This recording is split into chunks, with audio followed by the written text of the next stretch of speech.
Hey everyone, welcome to Jface Games. This is a fun little YouTube channel I put together just because I wanted inspiration in sort of creating my own RPG system, and I thought I'd post the journey along the way. I've been a huge RPG player since middle school. That was a long time ago now, and so I've been playing since probably Advanced Dungeons & Dragons. I've played all the iterations of Dungeons & Dragons, both Pathfinders, all sorts of little indie ones and different systems. The idea is that, recently because of YouTube, I've seen a lot of people, DMs, making their different modifications for their RPG systems and their variant rules, etc. And that's kind of inspired me to want to, try and take a stab at my own RPG system. I'm a huge fan of board games as well. You can see I've got my shelfie over here, and this is only the games that I'm currently wanting to play. I've got like 200 more games in my attic. I actually need to cull down my collection. I've got too many. And so at this point in time, I want to kind of look through those different games I've played or own and kind of start to say what do I like about those games and what do I want to take away. So we're going to break this up into a ton of little videos, and pretty much we're going to look at what we can rip off from board games or RPGs and move on from there. So first, let's start with what I want out of an RPG system. It's got to have very intuitive rules. I think that the rule itself, I love it when a board game or an RPG has an elegant mechanic that when you do the mechanic, it makes sense, it's intuitive, and it reflects thematically what you're actually trying to accomplish. I always love that. And we'll go through examples of that eventually. Intuitive rules, interesting mechanics. I still like the mechanics not only be intuitive, but be interesting. They've got to be fun. Teamwork is a big one for me. I like that there's a lot more of that built into the system, that you're actually trying to help each other and work together on things and build off of it. So in terms of combat, I like fast combat. The turns have to be snappy, but not just being fast, I want it to still be tactical. And on top of that, I want it to be very thematic. I don't want it to feel like I'm being totally abstracted out and I'm just looking at dudes on a map and I don't feel like I'm there. So that might be a tall order to make it fast, tactical, and thematic, but I think that can be accomplished. We'll look at how other games have done it. And then finally, I think what I want to do, because this could be any game thus far, is I want to add an element of press your luck. I like the risk-reward style play. I definitely think that you should have multiple options that are all viable. So my turn, I don't want just one thing. That's the best thing I can do. I want 2 to 4 different things, and I have to weigh the pros and cons of each one, and there needs to be some press your luck. I think that builds a little anxiety in the game. I think it makes it more exciting. So now let's go into what are the RPGs that influence, that we can kind of take some of their ideas, really kind of build off of that. And the one I'm going to start with is probably very lesser known. It was a Kickstarter. I've never actually played it, but I purchased it because I thought it was gorgeous and I wanted to know the rules. And that's kind of inspired me to do this whole series of Build Your Own, which is Quest.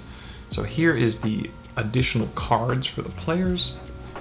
Here's the book. It's a gorgeous, gorgeous, gorgeous artwork. It is definitely designed for entry-level RPGs. It is the idea that it has streamlined a lot of the rules of a D20 system and made it very easy to understand and play. So what do? Let's figure out what they do. So first thing is, I think that they have a beautiful, by the way, my spelling's terrible, so just bear with me sometimes. Beautiful cards and table look. Now, you don't need the cards to play the game, but this little box, this sort of magnetized lid, these cards in here, whether it's for quick keywords and references and rules, or that every class in the game has its own deck. So here's the warrior, and these are tarot-sized, big chunky cards. And you can see here's the warrior, and then there's all the different abilities that the warrior can have. And so once you're the warrior, you have all your abilities, and you've got all your abilities laid out. I like that a lot. because, you know, I play a lot of board games too, so I like my characters having sort of cards as well. So we'll have to think about that when we get into the board game influences. How much of this system do we want to feel board gamey in terms of how we're playing? But I love the beautiful table look. Next, class system. So what's really cool about this class system is that in essence has these unidirectional skill paths. And what these are is, say you're the fighter. Well, the fighter might have 5 or 6 different paths, right? Meaning, in here I think there's like tactical, camaraderie, leadership, body. And so for the fighter it might be a little abstracted, but for like the wizard it might be something like necromancy, abjuration, etc. And so you have these different paths, and each path has 5 skills, right? Now, that means that I've got maybe 5 paths, 5 skills down each, and they're unidirectional, meaning that if I want the 3rd skill, I have to get the 1st one, 2nd one, then the 3rd one. And so I build up these trees. Well, as a player, as a fighter, I could either have 6 skill points, and I put 5 in this one and 1 here, or I could put 3 here, 3 here, 1 in each to get the base ones. I like that. I like that idea of that flexibility in my character design. Not to mention that they have a variant in the game where you just don't play any classes.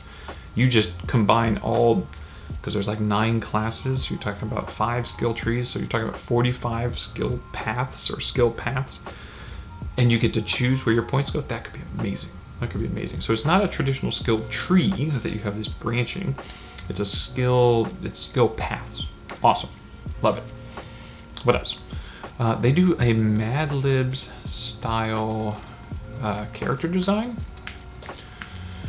meaning that you have this sort of like fill in the blanks for your background and what your character is and who they are, and I thought that was really nice. It's really easy for new players to kind of quickly realize who their character is.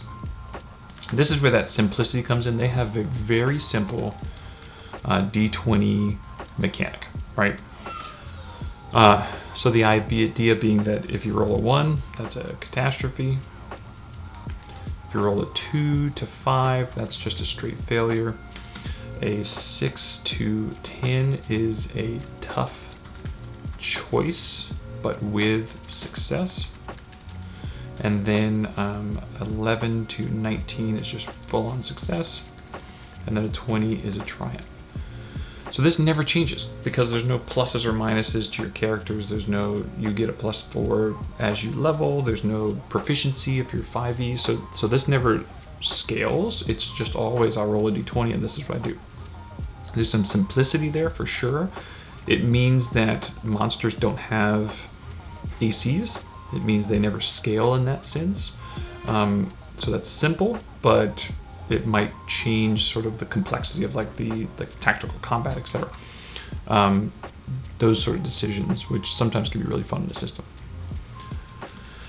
What else do we got? We've got, once again, simple damage. It's literally 1 for unarmed, 2 for a weapon, and 4 on a crit. That's it. So it makes it very easy to create monsters. In that sense, they actually have NPC feature design where you have this bucket of major and minor features. And so like an NPC might be like a minor NPC gets 4 points, and all minor features are 1 point, and every major feature is 2 points. You know, and so you can then create any NPC you want because you just grab these. And these features might be very generic in the sense of like poison. But now if you're creative, you could say that this was the Black Knight with a poisoned sword, or it could be a manticore with its poisoned, tail. And you can design whatever you have in mind. You just piece together and mix and match these sort of features. And then all you have to think about is it does 2 damage on attack or 4 damage on a crit, right? Then they have a really cool sort of settings Mad Lib as well. So it's the same thing. You want to build out your setting in the world you're in. They have this nice little cues. It's all these just quick cues, and it's a beautiful layout of this book. It's fantastic. So that's Quest. That's my list of the things that I might rip off from this game, or the things that at least I have to ponder in terms of what I like and what I don't like. I probably want more complexity, but I love the skill trees and the table look so far. So when you tune next time, I think we're going to talk about, I think the next game on our hit list is going to be 13th Age. So I'll see you then.